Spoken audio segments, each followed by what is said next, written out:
Greetings! Within the last day or so, EA released yet another patch for FIFA 21. Definitely go check it out if you're interested for a deeper dive, but in a nutshell, they buffed interceptions in certain scenarios, they decreased the effectiveness of the step over, and also claimed to have nerfed some instances of AI blocks, so we'll have to see how that plays out. AI blocks though is a really interesting one to me and is the inspiration for this video because as you can see from the title, I believe the biggest issues with FIFA are not what you think. This year, like in many years, I feel like a lot of people in the community focus on one-dimensional issues of FIFA.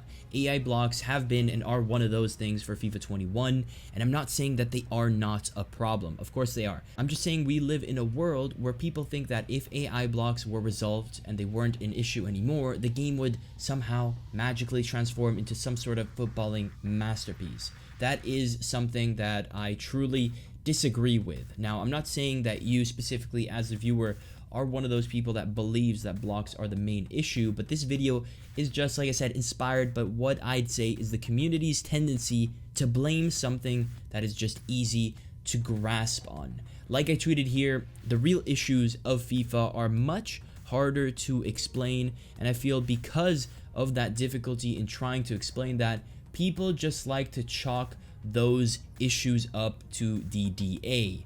I mean, it makes sense to do so as well because it's much easier that way and it's less time consuming than actually spending the time in trying to understand what is happening and articulating it. But that's, at the end of the day, one reason why I've done so many videos on offensive AI being awful, all the different types of passing assistance, the lack of second man press, and also videos on defensive AI, whether it be not making sense or not working in a fair way. Those are some of the real issues that are really hard to explain but truly change the course of the game. They truly change the feel of the game and they truly change your experience with the game. These are factors that make or break absolutely everything, because when done correctly, we then have a game where good decision making gets rewarded. Everything gets revolutionized. Let's look at this clip, for example, something that isn't new to me but might be new to you. Not because you never noticed, but maybe because you never quite put a finger on it. Now, at first glance, it might not seem like there's anything wrong with this entire sequence, but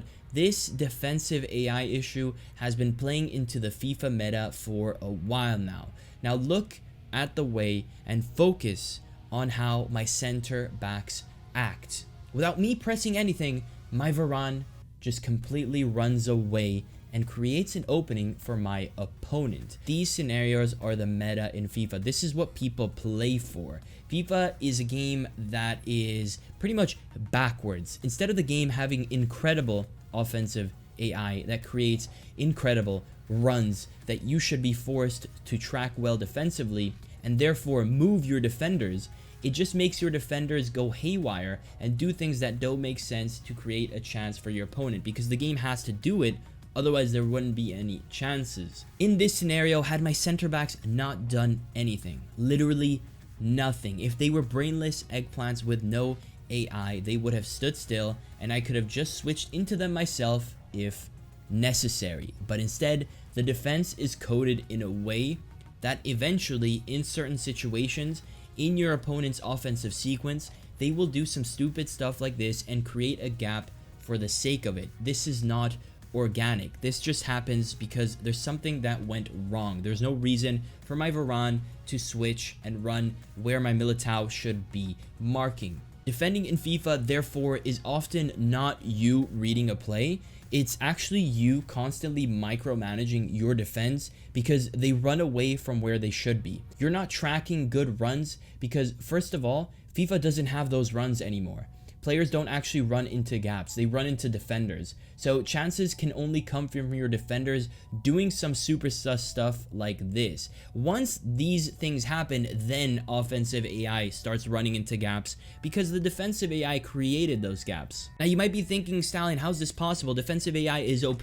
That's the thing, defensive AI can be OP and terrible at the same time. People live by absolute rules, but you have to look at the scenario. And these scenarios play into the meta, because these things happen all the time. It doesn't mean that defensive AI can't be bad and good at the same time. There's so many different scenarios, guys. You cannot make absolute rules. Now, in real life, in this scenario, a verbal communication could and would have just happened in this moment between the two defenders, and then they would have told each other to mark the opposite man and stand their ground rather than physically switch and break shape. And obviously, without creating that massive hole that ends up allowing my opponent to have an opportunity. FIFA doing this to me without me actually telling anyone to move like this is essentially creating a hole without me doing anything wrong.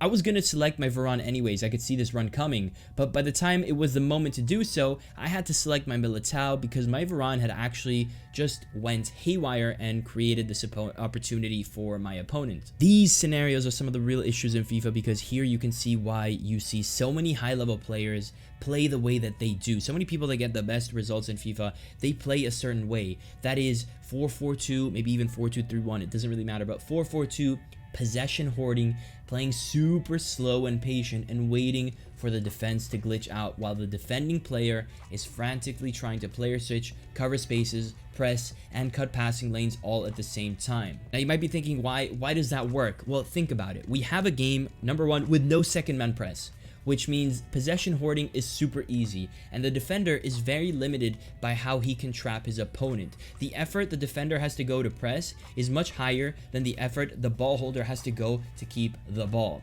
On top of that, passing assistance makes fraudulent entry passes into the striker super easy. So not only can the ball holder keep the ball, but when he has the opening, he can often have an easy one because even if he messes up the timing a little bit, the assistance will be there to save the day. And also, the fact that a lot of chances in this game are not organic. That is, they don't happen because you picked out a god tier movement, but rather, like in this example, defenders go haywire rather than just doing less and standing still. And so the stage is set, a game perfectly suited for 4-4-2, a 4-4-2 that you could play fast and stuff, but you can also play as a slow possession hoarding player. You have those two strikers that will inevitably match up against your opponent's two center backs, who will then as a result eventually glitch out your opponent's center backs to no merit of your own, right? Your two strikers will glitch out the opponent's center back to no merit of your own.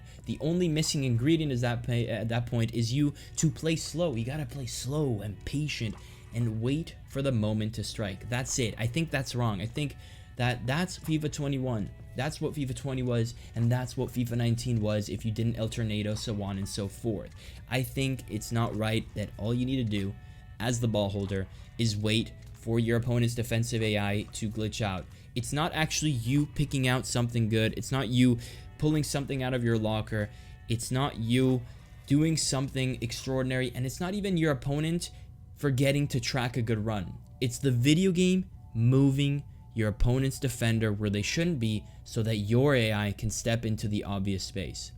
Anyways, I hope you guys enjoyed the video. Wanted to showcase this quick clip. There's plenty of these types of topics, but I hope you appreciate the difficulty in articulating it. But I definitely know and believe that AI blocks are a problem, but what I'm trying to bring out to you guys are the true game-changing moments in FIFA. Hope you guys enjoyed, and I'll catch you guys next time.